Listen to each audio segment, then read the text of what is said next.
Em tese, Superman de James Gunn literalmente se deu mais ou menos bem na bilheteria.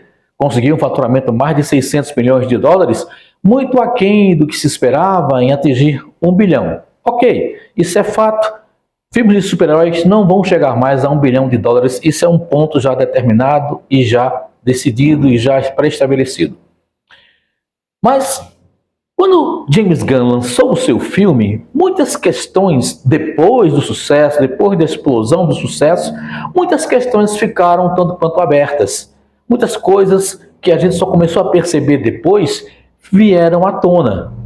E principalmente também, depois que foi lançado a segunda temporada do Pacificador.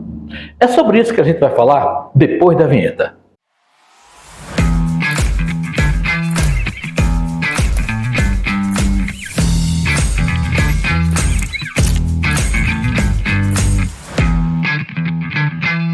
Olá, amantes da sétima arte e cinéfilos de plantão, tudo bem por aí? Por aqui tá tudo muito certo. Edson Santos de volta mais uma vez aqui no nosso canal com mais um vídeo, desta feita no nosso quadro Opinião, os delírios de James Gunn. Provavelmente muita gente não vai gostar desse título, mas o que a gente tem para abordar aqui é uma reflexão que é preciso ser feita para que a gente possa entender literalmente de onde está James Gunn e para onde ele vai. E nesse percurso de onde ele está, para onde ele vai, a gente entender o que se passa no meio deste caminho. E como diz, né, o grande poeta, acho que é Carlos Drummond de Andrade, há uma pedra no meio do caminho. No meio do caminho há uma pedra. Então, essas pedras que a gente vai ter que contornar ou passar por cima. Então, vamos começar então. Quero deixar claro o seguinte, vamos também fazer uma pequena análise sobre as questões da Marvel, tá? Faremos um vídeo também sobre as questões da Marvel, para ninguém dizer que porque você é Marvete e está falando isso, não. Bom, vamos começar então fazendo uma pequena análise com relação ao filme do Superman do James Gunn.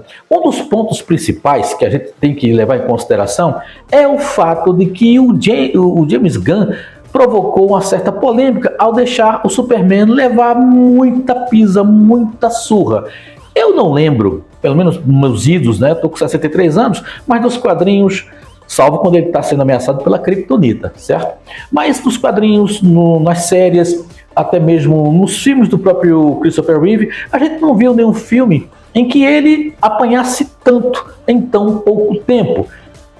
Pode-se alegar, ele só está há 3 anos atuando como super-herói, mas ele é um super ser, ele tem superpoder, ele tem a capacidade de aguentar porrada. Tudo bem, é uma adaptação livre do ponto de vista do próprio James Gunn. Outra questão também é a forma como o Superman voa, braços para trás, né, aquela cara para frente, e que gerou uma certa polêmica quando ele deixou o coitado do David Cole Sweat completamente vesgo. Pois é. Dobrei até meu microfone aqui. Bem, outra questão também, aí girou uma certa polêmica, o pessoal criticou e ele teve que refazer essa cena para deixar mais palatável, para não deixar ele tão esquisito. Outra questão também que se debateu, mas ele... jogaram, né, na hora que ele está, numa das cenas em que o pessoal está discutindo, que é revelado que os pais dele não são boa coisa, e alguém joga uma lata na cabeça dele e ele pisca. Um reflexo condicionado da pessoa natural. Mas ele é super-homem, não pode fazer isso. A James Gunn refez e deixou os olhos dele abertos. Outra questão, o Superman dele tornou-se tão fofinho, tão tituzinho, que o Superman salva esquilinhos, Superman salva menininhas que não tinham nada a ver, uma garota sozinha no parque ali andando, de repente, né? Enfim, salva esquilinho, salva menininha desprotegida e salva também cachorrinho que vai ser pisado pelo Kaiju. Situações que são corriqueiras diante de tanto caos que está acontecendo, uma forma que o James Gunn trouxe para humanizar a questão do Superman. Mas a grande polêmica girou em torno de quando o Superman descobre que seus pais kryptonianos, seus pais biológicos, haviam mandado ele para a Terra para ele dominar, ele ser o todo-poderoso. Cara, tu é o cara forte, tu vai ser um cara impenetrável, tu vai ser um cara raçudo aí, tu vai ser um super-homem, então aproveita, monta aí um harém e mantém a nossa prole kryptoniana, né, isso, mantida aí para todo mundo, você vai dominar o mundo. Isso gerou polêmica, não é verdade ou não. O próprio James Gunn veio a público e disse, não tem nada que mudar não. Isso é a realidade que está dentro do mote do filme. Então, jogou na nossa cara, né, um balde de água fria na gente, ao admitir que isso é verdade e que não vai haver nenhuma contextualização. Eu achei isso uma ofensa por parte da própria origem do Superman. Se ele vem do planeta quase semelhante à Terra, né, porque tem um sol vermelho, só que é mais evoluído, se ele veio desse planeta, teve uma educação que ele teve, ele jamais poderia chegar aqui na Terra e se transformar no monstro que os pais dele quiseram que ele se transformasse. Eu acho que isso é uma falta de respeito para com o personagem, e isso fez com que muita gente criticasse essa mudança, que é radical. Diga-se passagem, em nenhum filme, em nenhuma história em quadrinho, porque existem mundos paralelos e que aconteceu isso é uma outra questão, uma outra criação feita recentemente só para chamar a atenção e ganhar dinheiro, e que não foi bem, hein? Vale saber que não foi bem. Até aí tá tudo bem? Não tá tudo bem não, porque se ele modifica isso e isso vai permanecer no cânone do Superman, é uma má história, é uma situação muito contestável, é uma situação que tem que ser contestada. E aí de quebra estreia o Pacificador. Nossa, primeiro episódio você vai assistir com a sua família, você vai assistir com seu filho, com a sua filha, com sua esposa, com sua namorada, com seu avô, com seu pai, com sua mãe, e a primeira cena lembrou até pior que o The Boys. Orgias, sexo, tudo que você imaginar. Está sendo puritano, não, não estou sendo puritano.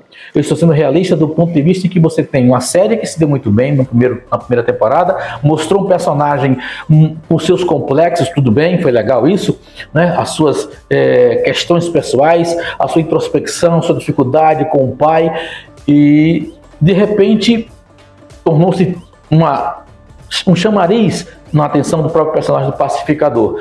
E na segunda temporada, logo de cara, você vem com um tipo de situação nojenta. Eu digo nojenta porque se tivesse alguma coisa a ver com a história que iria se desenrolar numa outra cena, mas não tem nada a ver. Essa exposição foi gratuita, desnecessária até. Aí colocam também o fato dele ser bissexual. Nada contra a sexualidade da personagem, mas havia realmente necessidade para isso? Na primeira temporada, isso ficou claro? Não ficou claro, mas também não ficou implícito que ele seria bissexual. Tá? E aí você menospreza a capacidade de raciocínio de nós, espectadores, ao trazer esse tipo de personagem com esse tipo de comportamento. E essa cena horrenda, eu estou falando horrenda dentro do ponto de vista da narrativa da série, dentro da narrativa a que se propõe a série. Não tem nada a ver com o conteúdo.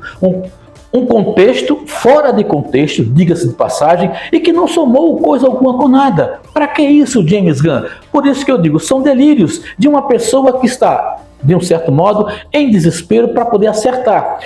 Imaginemos nós o que é que está por vir por aí. Porque direto e indiretamente o James Gunn vem sempre se soltando essas insinuações, sejam complexos, sejam dificuldades. Novamente os pais aqui entrando em questão. Você tem a dualidade da dificuldade do próprio Superman em ver que seus pais biológicos não são pessoas corretas. Você vê também o comportamento dos pais, da dificuldade da relação do pai do próprio Pacificador em não se dar bem com ele. Então é preciso a gente tentar raciocinar e colocar os pés no chão. Se a gente está vivendo, entre aspas, num período de vida onde tudo tem que ser politicamente correto, James Gunn está indo no sentido contrário. Não que eu seja a favor disso, não se trata disso. Mas se trata de que quando você vai passar uma narrativa, essa narrativa tem que ter coerência com aquilo que aquele super-herói, no caso o Superman, tem de mais valoroso, que são seus valores pessoais e sua educação proveniente de um mundo mais evoluído, mais avançado que a Terra. Que mundo mais avançado é esse que quer destruir o nosso planeta, que quer fazer com que o seu super ser, o seu super filho, seja o rei? Que tipo de evolução é essa? E no caso do Pacificador, independente dos traumas que ele tenha, o comportamento exagerado, o sexo abusivo, as orgias, isso não tem nada a ver com o significativo real da narrativa. Isso não tem nada a ver com a verdadeira essência que o personagem tem, os seus complexos, os seus traumas, as suas ironias e até mesmo o seu jeito de ser. Aonde está a lógica disso? Vamos refletir. De repente, James Gunn está tomando um rumo que talvez nem ele quisesse tomar e que inconscientemente está colocando suas unhas de fora e demonstrando realmente o tipo de comportamento e tipo de narrativa ele está trazendo para nós, meros espectadores.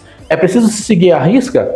pelo menos respeitar à risca aquilo que o quadrinho, aquilo que aquele personagem tem de maior valor. A gente está vendo em Pacificador, diante do que foi mostrado no primeiro episódio, um exagero tão grande e pior que o próprio The Boys. A gente está vendo a desvalorização também, no que se refere ao Superman, aos valores humanos. Ah, mas ele foi criado por um ser humano e por isso que ele mudou os seus valores. Ok, isso pode ter acontecido, mas a essência está sempre dentro da gente. O que você é, aquilo de bom que você tem, sempre será mostrado, independente de qualquer circunstância. Quando você cresce, quando você amadurece, quando você evolui, quando você entende o real valor da vida, você vai deixar de ter esse tipo de influência negativa e vai passar a ser uma pessoa séria e uma pessoa honesta, independente de planeta onde você esteja. É só uma reflexão, espero que vocês tenham gostado. Deixa aqui embaixo a sua opinião, concorda comigo, não concorda, tá? E principalmente deixa o teu ok, o teu joinha, o teu comentário é muito importante, mas clicando aqui, deixando o teu like é muito bom pra gente, ajuda muito o nosso trabalho. Tô saltando fora, mas com toda certeza nos encontramos no próximo vídeo. Para todo mundo, forte abraço, bye bye, so long, auf Wiedersehen pra você. Obrigado, gente.